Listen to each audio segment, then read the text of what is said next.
On parle là en milliards, voire des montants qui sont quasiment des trilliards de dollars d'investissement. Ça fait plus de 10 ans que nous intégrons l'intelligence artificielle. La grosse différence, c'est l'accélération avec le Gen AI. Ça, c'est vraiment le gros pivot. On traite en moyenne 6500 rapports par jour grâce à l'intelligence artificielle. Et l'humain, qu'est-ce qu'il va apporter aujourd'hui et demain de plus que l'intelligence artificielle? C'est un moment unique. Quand je rencontre des jeunes, je leur dis ne sortez pas de l'école sans avoir complètement maîtrisé l'utilisation de l'intelligence artificielle.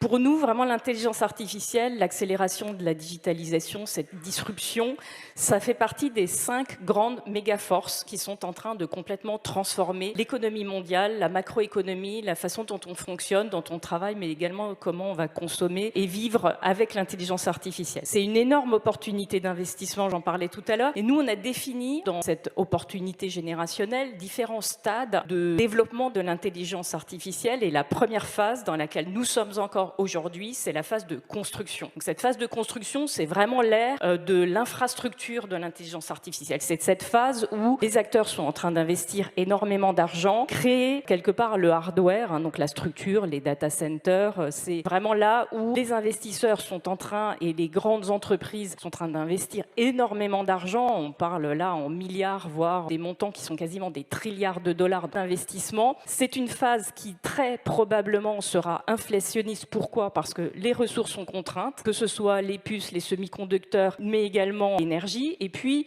un autre élément extrêmement clé dans l'intelligence artificielle, c'est les talents. Les talents dans l'intelligence artificielle, ça va avoir une pression inflationniste au moins à court terme. Donc cette première phase de construction, nous sommes vraiment dedans. Donc la deuxième phase, c'est la phase de l'adoption.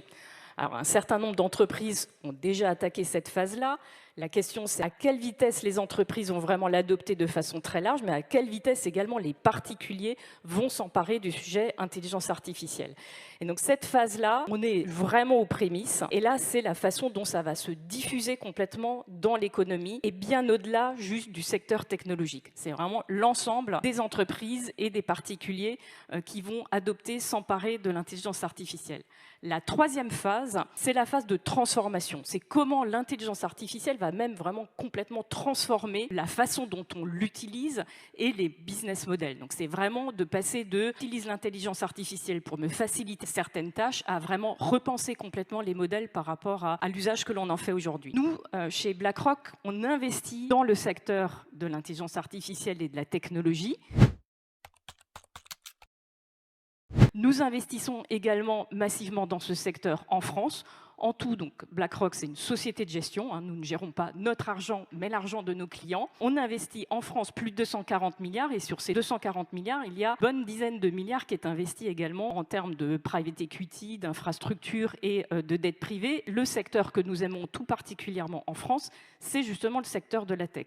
Et au contour de la tech, c'est la tech, la health tech, la deep tech. C'est vraiment l'ensemble de tous ces métiers. Et nous investissons bien évidemment dans des grandes entreprises. La table ronde juste avant en parlait, mais également dans des ETI et voire des small cap, donc des petites entreprises qui sont innovantes, créatrices de valeur et en pleine croissance.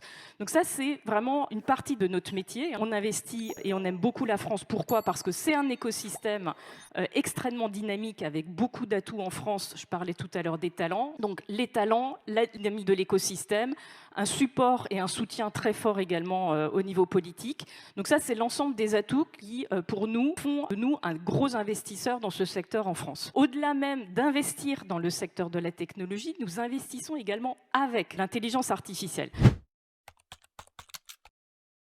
Comment nous abordons et comment nous intégrons l'intelligence artificielle dans même la façon dont nous gérons, ce n'est pas nouveau. Ça fait plus de 10 ans que nous intégrons l'intelligence artificielle. La grosse différence, c'est l'accélération avec le Gen AI. Ça, c'est vraiment le gros pivot. En fait, nous, en tant que société de gestion, notre métier, c'est d'optimiser le couple rendement-risque, c'est-à-dire d'amener la meilleure performance pour un niveau de risque auprès de nos clients. Donc, comment, avec l'intelligence artificielle, on va faire mieux? C'est justement en intégrant un certain nombre de signaux qui sont vraiment de l'anticipation est-ce que telle entreprise va faire mieux que les anticipations actuelles du marché? Donc, c'est d'aller chercher des données différentes. Donc, il y a des données très classiques. En tant que société de gestion, on va aller chercher les bilans des entreprises, on va regarder les rapports trimestriels, on va analyser toutes ces données. Donc, déjà, l'intelligence artificielle permet d'analyser énormément de données en même temps. Nous, par exemple, on traite en moyenne 6500 rapports par jour grâce à l'intelligence artificielle, donc qui nous permet de brasser énormément de données. Une autre façon également d'intégrer l'intelligence artificielle, ça va être de chercher des signaux différenciants, différents.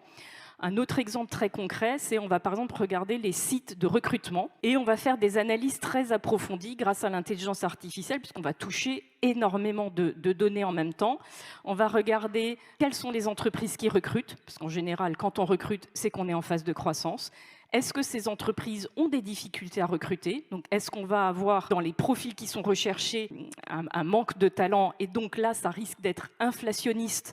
Et donc, ça nous donne également des indicateurs avancés très intéressants pour nos gestions. On va également, par exemple, regarder la façon dont un poste est identifié.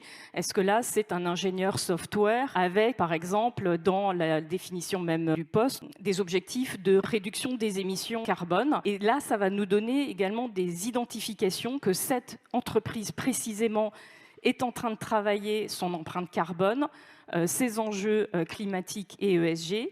Et si ce n'est pas juste une entreprise, mais tout un secteur, voire toute une industrie, ça nous donne également un message et un signal extrêmement intéressant à rentrer dans nos portefeuilles pour savoir qui est en train de bouger, comment ils sont en train de bouger, qui vont être les gagnants de demain et donc sur lesquels il va falloir se positionner pour créer de la performance pour nos clients.